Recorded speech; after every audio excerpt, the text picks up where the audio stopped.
ಇದು ಕರ್ನಾಟಕ ರಾಜ್ಯದ ಸರ್ಕಾರ ಭ್ರಷ್ಟಾಚಾರದಲ್ಲಿ ದೇಶದಲ್ಲಿ ಮಿತಿ ಮೀರಿ ಹೋಗಿದೆ. ದಿನಾ ಒಂದೊಂದು ಬರುತ್ತೆ.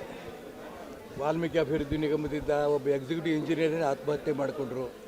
ಕೊನೆಗೆ ಮೊನ್ನೆ ಅವರ ಮಗನಿಗೆ ನಮ್ಮದೆಲ್ಲ ಹೋರಾಟ ಆದ ನಂತರ ಅವ್ರು ಹೋದ ವಾರ ಅವ್ರ ಮಗನಿಗೆ ಸರ್ಕಾರದಿಂದ ಅಪಾಯಿಂಟ್ಮೆಂಟ್ ಕೊಟ್ಟಿದ್ದಾರೆ.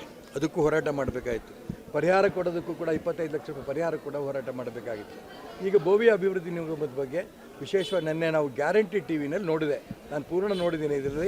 ಅದರಲ್ಲಿ ಎಷ್ಟರ ಮಟ್ಟಿಗೆ ಅನ್ಯಾಯ ಆಗಿದೆ ಅನ್ನೋದನ್ನು ತುಂಬ ಸ್ಪಷ್ಟವಾಗಿ ಗ್ಯಾರಂಟಿ ಟಿ ವಿಯಲ್ಲಿ ಹೇಳಿದ್ದಾರೆ. ಅದೇ ರೀತಿ ಬೋವಿ ಅಭಿವೃದ್ಧಿ ನಿಗಮದ ಅಧ್ಯಕ್ಷರು ಕೂಡ ನಂದೇನೂ ಇದರಲ್ಲಿ ತಪ್ಪಿಲ್ಲ ಅನ್ನೋಂಥ ಮಾತನ್ನು ಹೇಳಿದ್ದಾರೆ.